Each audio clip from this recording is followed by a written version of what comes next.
అందరికీ నమస్కారం. నేను మీ అపర్ణ. ఇప్పుడు మరి కొద్దిసేపట్లో మనకి గ్రహణం అయితే స్టార్ట్ అయిపోతుంది కదండి.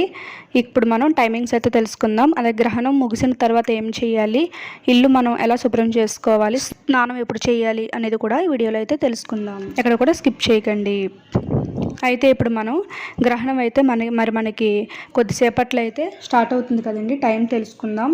గ్రహణం టైం వచ్చేసి మనకి మధ్యాహ్నం 3:19 స్టార్ట్ అవుతుందండి. గ్రహణం విడిచిపెట్టే సమయం వచ్చేసి రాత్రి 6:46 అయితే ముగుస్తుందండి. గ్రహణ సమయంలో ఎక్కువగా ఇంట్లో ఉండటం మంచిదని పెద్దలు చెబుతారు. దేవాలయాలు సాధారణంగా గ్రహణ కాలంలో మూసివేస్తారు.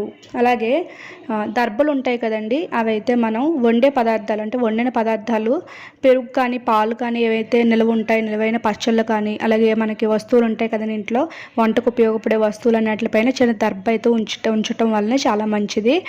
అంటే అవి పాడవకుండా ఉంటాయి. అలాగే మీకు దర్భ కనుక దొరకకపోతే గరిక కూడా దర్భ లాంటిదే అని అంటారు. దర్భ దొరకలేనప్పుడు గరికను కూడా ఉంచవచ్చు.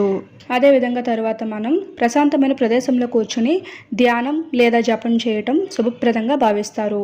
గర్భిణీ స్త్రీలు బయటకు వెళ్లకుండా విశ్రాంతిగా ఉండాలని సాంప్రదాయం చెబుతుంది. చేయవలసిన జపాలు వచ్చేసి గ్రహణ సమయంలో మంత్ర జపం చేస్తే అనేక రెట్లు ఫలితం వస్తుందని పురాణాలు చెబుతున్నాయి.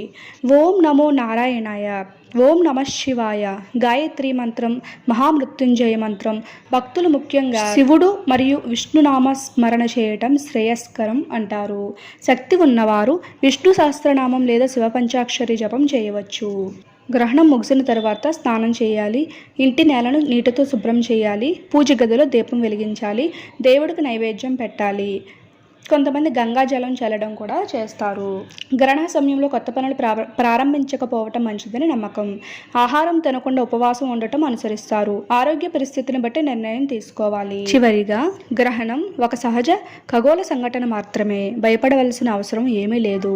భక్తి మరియు శ్రద్ధతో జపం చేస్తే మనసుకు ప్రశాంతత లభిస్తుంది. అలాగే గ్రహణ సమాచారం అయితే మీరు తెలుసుకున్నారు కదండి. ఈ వీడియో మీకు నచ్చినట్లయితే ఒక లైక్ చేయండి. అలాగే మీ ఫ్రెండ్స్ అండ్ రిలేటివ్స్ అందరికీ కూడా ఈ వీడియోని షేర్ చేయండి. సబ్స్క్రైబ్ చేయడం మాత్రం మర్చిపోకండి. సబ్స్క్రైబ్ చేసి సపోర్ట్ చేయండి.